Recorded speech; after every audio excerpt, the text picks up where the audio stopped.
Veiller, anticiper, échanger, se transformer. Bienvenue dans Les experts comptables de demain, le podcast de ceux qui font avancer la profession du chiffre.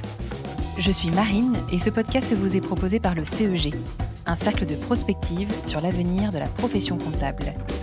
J'espère que cet épisode ouvrira pour vous le champ des possibles. Maintenant, prenez place et bonne écoute.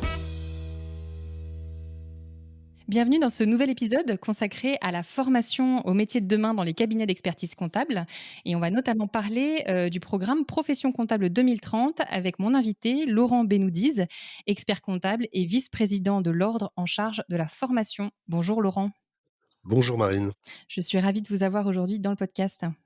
ravi de votre invitation. Écoutez, c'est un vrai plaisir. Laurent, l'Ordre a lancé donc à l'été 2023 ce programme Profession comptable 2030. Est-ce que vous pouvez nous expliquer rapidement en quoi ça consiste?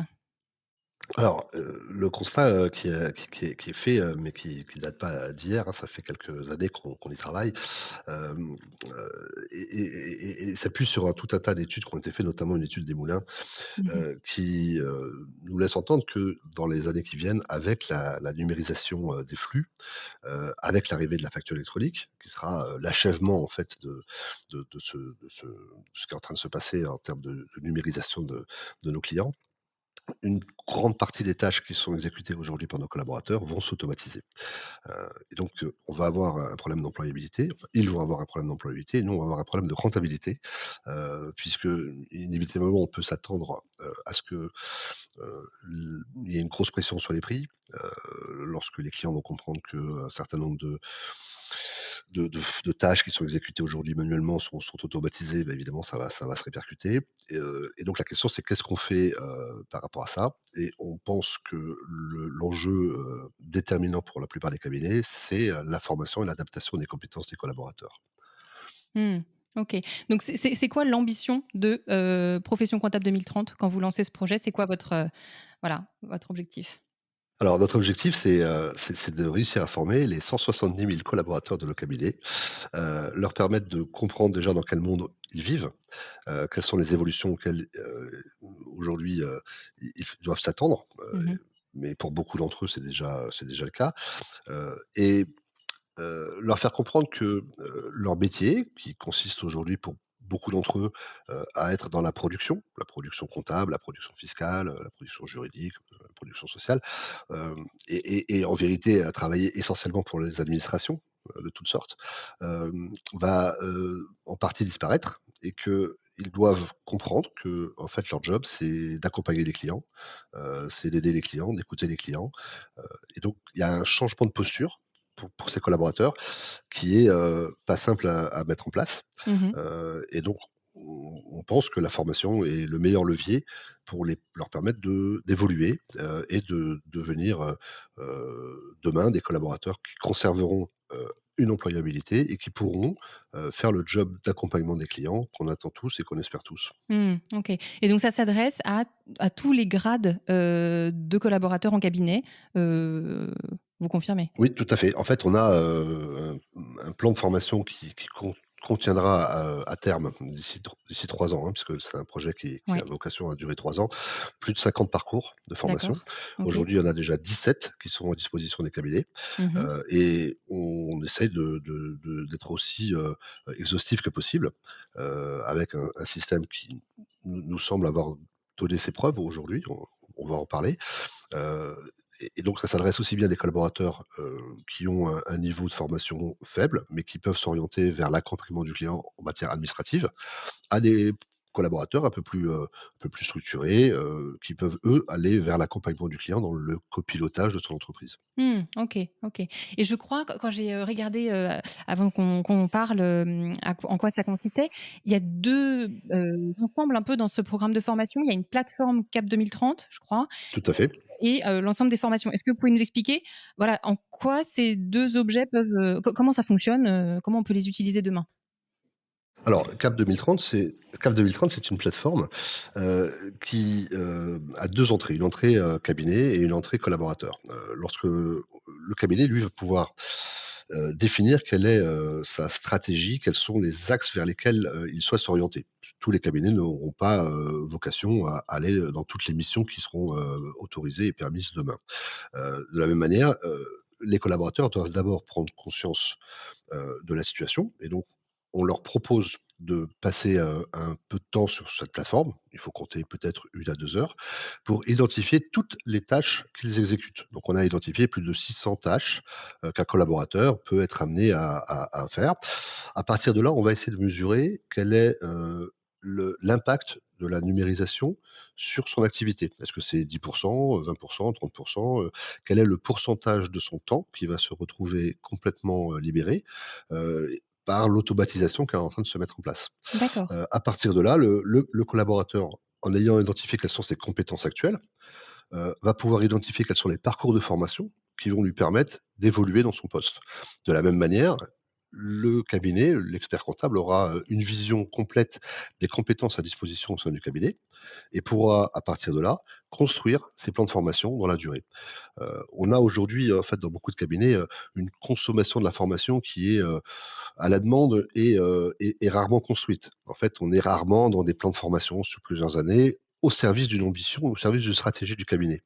Là, ce qu'on veut faire avec CAP 2030, c'est permettre en fait à l'expert comptable de disposer d'un panel de compétences. Il va pouvoir savoir quelles sont, les tâches qui sont exécutées aujourd'hui par ses collaborateurs et quels sont les collaborateurs qu'il va pouvoir faire progresser, va pouvoir faire évoluer, vers des missions qui vont, alimenter et qui vont, permettre de concourir à l'objectif qu'il s'est fixé d'un point de vue, positionnement stratégique de son cabinet. Voilà, donc ça c'est la première partie, Ouais. CAP 2030 et puis évidemment, derrière il faut tenir la promesse et la promesse c'est, l'ensemble des formations profession comptable 2030, donc les 17 formations aujourd'hui disponibles, qui sont des formations très innovantes, qui vont permettre de faire évoluer le collaborateur dans sa posture, dans son attitude. OK. Voilà, alors il y a aussi du contenu, technique pour lorsque c'est nécessaire, mais c'est des formations qui sont, en grande partie axées sur du comportemental. D'accord, OK. Juste pour revenir sur Cap 2030, les 2 entrées collaborateurs ou cabinet, c'est soit l'une soit l'autre ou il faut que d'abord les collaborateurs fassent cet autodiagnostic pour que le dirigeant du cabinet ait la vision, de l'existant, des compétences dans son équipe et qu'ensuite il puisse bâtir un plan? Comment est-ce que c'est l'un et l'autre, l'un ou l'autre? Alors en fait, l'entrée cabinet, présente peu d'intérêt si les collaborateurs ne jouent pas le jeu. D'accord, OK. OK. Par contre, on permet la possibilité à un collaborateur d'utiliser la plateforme sans nécessairement être attaché à un cabinet. OK. D'accord? On a, en fait, la possibilité de se connecter à cette plateforme de manière anonyme. Et donc un collaborateur pourrait, s'il le souhaite, se connecter gratuitement, hein, puisque l'accès à la CAF 2030 est gratuit et ouvert à tous. Donc un collaborateur peut se connecter pour faire son propre autodiagnostic, en disant: «Bah, voilà, aujourd'hui ce que je fais, qu'est-ce qui va se passer dans les 5 ans qui viennent? Quels sont les points sur lesquels je vais devoir, peut-être m'adapter, et me former?» Alors évidemment, si c'est fait en coordination avec le cabinet qui peut au départ créer l'environnement du cabinet, puis ensuite inviter ses collaborateurs à se connecter, C'est là, encore l'outil mieux. prend toute sa puissance puisque, l'expert comptable va avoir, lui, une cartographie complète de l'ensemble des collaborateurs qui ont renseigné leur profil sur, la plateforme et pouvoir identifier déjà, bah, quel est l'état des lieux actuel, quels sont les besoins en formation, à venir et comment il va pouvoir faire correspondre, en fait, les aspirations de ses collaborateurs avec l'ambition du cabinet. Mmh. Et puis c'est aussi une aide pour savoir quel type de profil il faut recruter quand, tout le monde dit: faut qu'on recrute», mais finalement si on se rend compte que, il suff enfin, voilà, ça peut aussi venir, en miroir, définir les postes à recruter à l'externe pour le coup, Tout à fait. donc c'est important de l'intégrer dans cette stratégie aussi de ressources humaines. Hem, Est-ce que vous pouvez nous donner des idées des thèmes précis de formation pour qu'on puisse, donner envie, aux gens qui nous écoutent d'aller, voilà, regarder comment ça se passe? Alors, bien sûr, alors, avant de rentrer un peu dans le détail des formations, je vous ai parlé de formations très innovantes, au niveau de la conception. En fait, on s'est appuyé, sur une entreprise qui s'appelle Didask, qui est, dirigée par un chef d'entreprise qui est, lui-même docteur en sciences cognitives. Et donc l'objectif de ces formations, c'est vraiment d'être impactante. C'est-à-dire qu'en fait, on souhaite que, il y ait un effet réel dans, la manière dont le collaborateur, va intégrer cette formation, va suivre ce parcours. L'objectif, c'est qu'à l'issue de ça, il est vraiment changé, quoi. Il est, il a câblé autrement, il a mieux compris, en fait, pourquoi il travaillait, quel était le sens qu'il y avait, derrière sa fonction. Heu et qu'il puisse rentrer dans une vraie logique de transformation. Alors comment ça fonctionne? Ouais. En fait, un parcours, c'est un ensemble de briques qu'on assemble ensemble pour pouvoir faire ce parcours. Un parcours, ça dure au minimum 4 jours, jusqu'à 12 jours.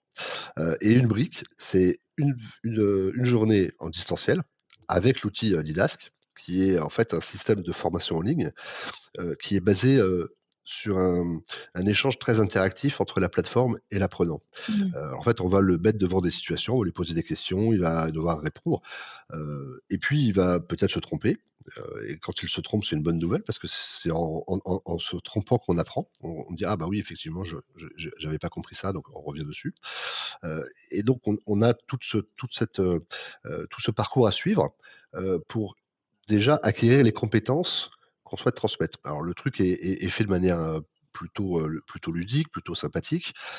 On n'est pas assis pendant 7 heures devant un ordinateur à regarder, des slides ou des vidéos. On est toujours dans la dynamique, on doit répondre à des questions, et le parcours en fait est découpé dans des modules qui font 15-20 minutes, donc on peut faire aussi sur son téléphone portable, dans les transports, quand on a un moment, et chaque petit module est en fait une compétence qu'il faut acquérir. Une fois qu'on a fait cette partie en ligne, on a une journée en présentiel. La journée en présentiel, elle est, là aussi, très éloignée d'une formation classique, hein. On n'est pas, dans du descendant avec un enseignant qui va donner du contenu, puis les gens vont prendre des notes. Non, on est dans du participatif. Ça va être des jeux de rôle, ça va être des mises en situation, ça va être des groupes de travail, ça va être de la mise en pratique et puis beaucoup d'échanges. Donc c'est pour Mmh. ça que nous, on recommande à ce que les groupes soient composés entre 8 et 12 participants. Alors bon, il peut y avoir un peu moins ou un petit peu plus, mais l'objectif, c'est d'avoir 8 à 12 personnes. Ça permet d'avoir une vraie dynamique de groupe, avec la possibilité de partager, d'échanger. Et puis ensuite, on laisse, s'écouler 15 jours, 3 semaines entre la 2e séance. C'est-à-dire que l'idée, c'est vraiment pas de rentrer dans un truc où pendant une semaine on se forme et puis après on sort, on a oublié. Donc il faut qu'il y ait du temps entre chaque brique de formation pour que, on puisse sédimenter, comprendre, réfléchir, un peu de travail peut-être de il y a des devoirs qui à la fin de Mmh. la journée en présentiel, on dit: «Bah, voilà, alors essayez de faire ça, essayez de changer ceci, essayez de faire là» et puis on en reparle, la prochaine fois et donc on rentre dans ce parcours. Voilà comment, le truc fonctionne et donc pour construire nos 17, parcours, on a aujourd'hui construit 34 briques, D'accord. et alors on assemble les briques pour faire des parcours. Alors certaines briques sont utilisées dans plusieurs parcours bien sûr, évidemment, D'accord, OK. et l'objectif c'est d'identifier en fait quel est le bon parcours pour le bon collaborateur. Donc ça, c'est l'objectif de Profession Comptable 2030, la plateforme CAP 2030. Mais on peut très facilement, également aujourd'hui, utiliser ces parcours de formation sans nécessairement passer par CAP 2030. C'est-à-dire que si vous avez, un cabinet avec un petit cabinet, moins de 10 et que vous connaissez aujourd'hui quelles sont les compétences de vos collaborateurs, quels sont les manques, pour certains d'entre eux, vous pouvez directement les inscrire dans les parcours de formation sans être obligé de passer par la plateforme, CAP 2030. D'accord, OK. Et alors ces parcours, est-ce que vous pouvez nous donner des exemples, de parcours là, Oui, bien sûr. Alors on a, en 4 grands blocs. Le premier est très court, intégrer un cabinet, c'est un seul parcours, il dure 4 jours. Là, l'idée, c'est lorsqu'un nouveau collaborateur arrive au sein du cabinet, on va pouvoir le sensibiliser à ce qu'est notre profession. Déjà qu'ils comprennent qu'on est dans une profession réglementée, donc il y a une déontologie, des normes. Voilà, c'est des choses que parfois la formation, n'est pas systématiquement diffusée par l'expert mmh, comptable à ses collaborateurs. Les collaborateurs, ils doivent un peu apprendre et découvrir en fait ce que c'est que le bien monde de sûr. l'expertise comptable. Ouais. Ouais, du coup, vous Et venez puis, soulager, pardon, je vous interromps, mais vous venez énormément soulager l'onboarding d'un collaborateur qui vient. C'est toujours un investissement temps très conséquent. Si vous pouvez tout à fait, soulager un cabinet, un peu, déjà chargé de cette partie-là, absolument. Donc ça, c'est la première, le 1er parcours qu'on a fait parce que ça nous a semblé être un besoin, de leur faire comprendre dans quel monde ils évoluent. Ils sont peut-être rentrés après, une formation, DCG ou BTS de comptabilité. Ils pensent qu'ils vont faire de la compta. En fait, on va leur expliquer que la compta, c'est pas tout à fait ce qu'ils vont devoir faire en vérité. Voilà, donc c'est le 1er parcours. Mais là, on a qu'un seul parcours dans cette thématique qui est intégrer un cabinet. Après, on le constat qu'on fait, c'est que la première étape, parce que sinon ça servira à rien de passer à la suite, c'est déjà, bien, comprendre, comment on va faire pour être, performant dans son cœur de métier. C'est-à-dire quand on commence à parler formation avec des collaborateurs et de nouvelles missions, 1re chose qu'ils vont vous dire, c'est, «Non mais j'ai pas le temps, je suis déjà chargé, je suis déjà débordé», voilà. Donc la première étape, c'est déjà, de réussir à optimiser toutes ces méthodes de production, en utilisant toute la richesse et toute la puissance du numérique. Mmh. Et donc on va, proposer des parcours qui vont permettre, de performer dans les métiers traditionnels.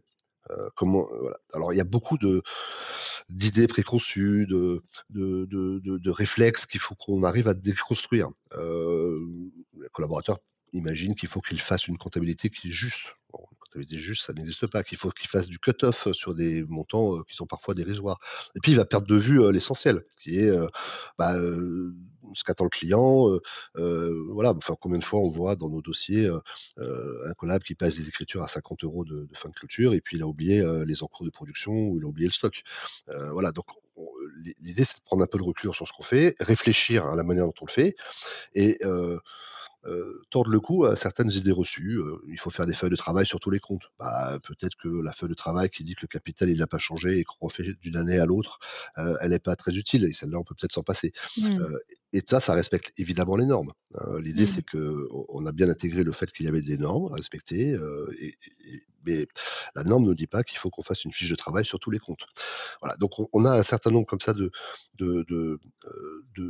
petits sujets à aborder avec les collaborateurs pour qu'ils comprennent en fait quelle est la réalité de leur métier et comment ils peuvent le faire de manière intelligente et efficace.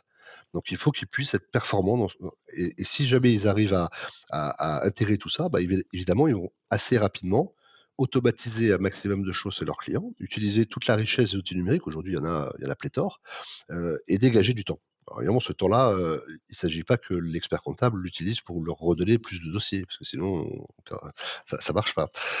Et donc là, on arrive au 2e grand bloc, de formation qui sont celles qui, soit permettent de développer une compétence spécifique et donc là, on va arriver sur des missions qui sont assez, décalées par rapport au travail actuel du collaborateur qui fait beaucoup de production. Mmh mh. Donc ça va être, par exemple, l'accompagnement dans la RSE, la fiscalité personnelle du dirigeant, heu, comment on passe de la paye à l'accompagnement RH. Vous voyez? Donc ça, c'est à peu près tous ces types de formations et puis après le gros, des formations, là où on va aujourd'hui, on en a, 5 qui sont proposées. C'est celles qui contribuent au développement de nouvelles missions au sein du cabinet, qui sont des missions d'accompagnement. Donc on a, tout ce qui est libérer l'entreprise de ses tâches administratives. Donc là, on vise en fait tout ce qui est full service. Il va y avoir avec la facture électronique, certainement pour beaucoup de clients, une délégation de la facturation au cabinet.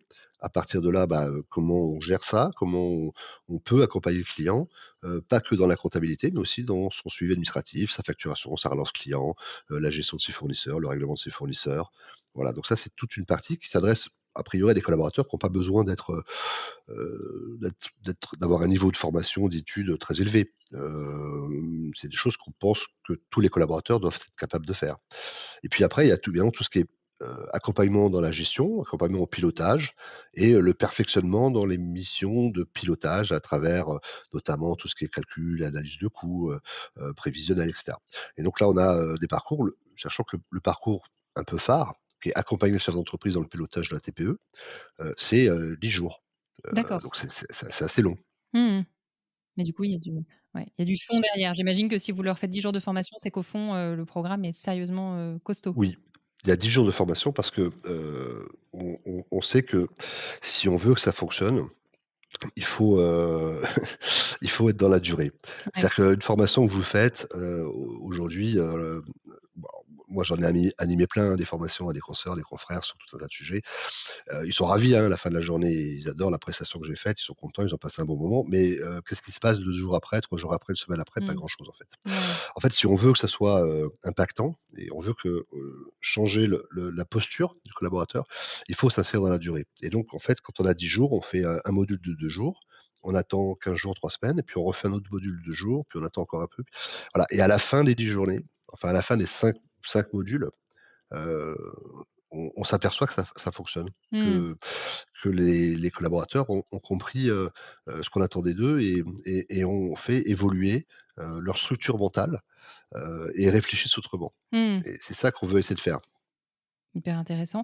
On a parlé investissement, temps pour les cabinets? Est-ce que ça peut être, ça peut représenter en termes de temps? Est-ce que maintenant vous pouvez nous parler d'investissement, financier? Combien ça coûte ce programme et comment c'est financé? Alors on a eu, l'opportunité en fait de déposer, un dossier, à l'époque c'était le Haut Conseil aux compétences qui avait lancé un appel à projets, qui était doté de 100 millions d'euros, et qui s'appelait Definum. L'objectif était d'utiliser la formation de manière innovante en vue de former des collaborateurs, des salariés de toute entreprise, de tous les secteurs, pour faire face aux défis du numérique. Voilà, ça c'était l'ambition du gouvernement quand ils ont créé ce projet, Definum. On a répondu, à ce projet et on a été, lauréat puisqu'on a fait partie des quelques, projets qui ont été, retenus. Et l'ensemble du budget qu'on a identifié sur 3 ans, dans la conception de CAF 2030 et dans la conception de tous ces parcours de formation, était de 4,5 millions. C'est D'accord, le montant de l'investissement qui va être réalisé par le Conseil national OK. et je crois, que c'est la première fois que notre profession investit autant d'argent dans la conception de formations innovantes. Et le fait d'avoir été, sélectionnés nous a permis d'obtenir une subvention qui porte sur les 2 tiers du coût du budget. Donc on a, à peu près 3 millions de subventions versées par la Caisse des dépôts et consignations dans le dans la conception de ces formations. On est parti de l'idée évidemment que l'objectif n'était pas, de gagner plus d'argent avec ça au niveau de l'ordre, mais bien d'intégrer le coût de cette subvention dans, le prix de vente des formations. Donc le CFPC a fait un énorme effort et puisqu'on a divisé par 3 le prix auquel on vendait nos formations aux IRF et on a demandé aux IRF d'accompagner le mouvement en conservant un prix d'appel très bas. Ce qui fait qu'une journée de formation aujourd'hui qui est normalement vendue entre 450 et 500 euros selon les IRF, va être proposée à 150 euros la journée. Donc on est D'accord, vraiment sur un coût, de formation qui est, le plus réduit possible, de telle sorte que ça puisse être accessible au plus grand nombre. Parce qu'on sait que le coût de la formation est un vrai frein, pour beaucoup de cabinets. d'accord. Donc sur un parcours de 4 jours pour un collaborateur, on est aux environs de 700 € le parcours, pour que, C'est ça, 600 grosso euros. modo 600 €, C'est 700 €. ça, OK. 600 euros. Donc voilà, donc ça reste très raisonnable comme tarif. Et puis, il existe un dispositif qui s'appelle le FNE, Mmh. et donc on s'est rapproché, de l'OPCO, Atlas, et on leur a demandé de nous valider, de nous prévalider, nos parcours. Alors sur les 17 parcours qu'on leur a donnés, la 1er rendez-vous qu'on a fait, ils sont revenus vers nous, ils nous ont dit: «OK, il y en a 4 qui rentrent dans notre axe». Leur axe, c'est la durabilité et le numérique. En fait, il y a effectivement 4 parcours qui sont directement axés là-dessus. L'accompagnement à la facture électronique, l'accompagnement au RSE, comprendre voilà. On leur a expliqué, qu'en réalité, le numérique pour les collaborateurs de cabinet, c'était pas de les former à l'utilisation du numérique. Pour ça, il y avait pas trop de difficultés, Ouais, mais c'était de les former aux conséquences du numérique, plutôt, ouais. dans le chez nos clients. Et donc on a réussi à force de persuasion, à leur expliquer, qu'en fin de compte, quand on faisait une formation sur, les tableaux de bord ou l'accompagnement du dirigeant, dans le pilotage d'un TPE, en fait, c'était une formation qui était directement liée à l'impact du numérique dans notre activité, traditionnelle. Et donc ils ont fini par se rendre, à nos arguments et donc on a aujourd'hui 10 parcours sur les 17 qui rentrent dans le dispositif de financement du FNE. Alors ça veut dire quoi? Ça veut dire que lorsque, un cabinet de moins de 50 collaborateurs, choisit un de ces parcours et dépose le dossier qui est déjà pré-rempli en fait. On peut, sur le site, Profession comptable 2030 avoir un modèle de prise en charge FNE. Vous avez, 70 du coût de la formation, plus une indemnisation à hauteur de 11 euros de l'heure pour le collaborateur, qui est prise en charge par le FNE. Et alors lorsqu'on additionne 11 euros plus le coût de la formation de 150 euros à 70, on s'aperçoit que le financement du FNE est supérieur au seul coût de la formation. D'accord. D'accord? C'est-à-dire qu'en fait, OK. aujourd'hui, pour tous ceux qui déposent un dossier dans les semaines qui viennent, parce que ça c'est possible seulement jusqu'à la fin de l'année 2023. OK, dans la limite des budgets disponibles. Donc, je pense que c'est plutôt jusqu'à mi-décembre, au plus tard. À ce moment-là, bah, ça vous coûte 0. C'est-à-dire que vous gagnez même un peu d'argent, en envoyant vos collaborateurs en formation. Et alors, on a aussi obtenu avec le FNE que ces formations, si elles étaient prises en charge, heu, avant la fin de l'année 2023, pouvaient également se dérouler sur 2024. Vous n'êtes pas Mmh. obligé de les faire intégralement ou même partiellement en 2023. Vous pouvez même, dès maintenant, planifier vos formations pour 2024 et les faire prendre en charge tout de suite à travers une convention avec le FNE pour que, il y ait un coût de 0 pour les cabinets. Donc là, on se OK. dit que toutes les conditions sont réunies pour que ça marche. Donc il faut y aller, il faut y aller. C'est hyper intéressant. Je pense que les experts comptables et qui nous écoutent, ils vont aller chercher les informations. Pour résumer, là, le lien là, sur lequel il faut se connecter, c'est CAP 2030, profession comptable 2030? Voilà, www.professioncomptable2030.fr, OK, et vous avez sur le site, à la fois l'accès à la plateforme CAP 2030, d'accord. accès aussi, à la liste de toutes les formations qui sont proposées par les IRF, OK. depuis le site du CFPC, et puis, des brochures, des vidéos, tout un tas de contenus pour, réexpliquer, recommenter, tout ce qu'on est en train de se dire. Des vidéos qui sont très sympas que j'invite, les auditeurs à aller voir avec des acteurs, professionnels, j'imagine? Parce que c'était quand même, Oui, sérieusement bien joué. Je me suis dit: «Si vous avez trouvé des experts comptables qui jouent aussi bien, faut nous les recommander». Non, non, mais en tout cas, c'était très percutant comme vidéo, donc j'invite vraiment les auditeurs à aller se connecter à la plateforme. Merci beaucoup Laurent, pour toutes ces informations et on espère merci que beaucoup Marine. Cap 2000 formation profession comptable 2030, fera des émules. À bientôt On Laurent. espère. À très bientôt. Au Merci à revoir. vous. Au revoir. Merci pour votre écoute. Si cet épisode vous a plu, n'hésitez pas à le partager autour de vous. Pensez à vous abonner sur les plateformes d'écoute pour découvrir de nouveaux contenus exclusifs. Et pour en savoir plus sur le CEG, rendez-vous sur expertengestion.fr. Le lien est dans la description.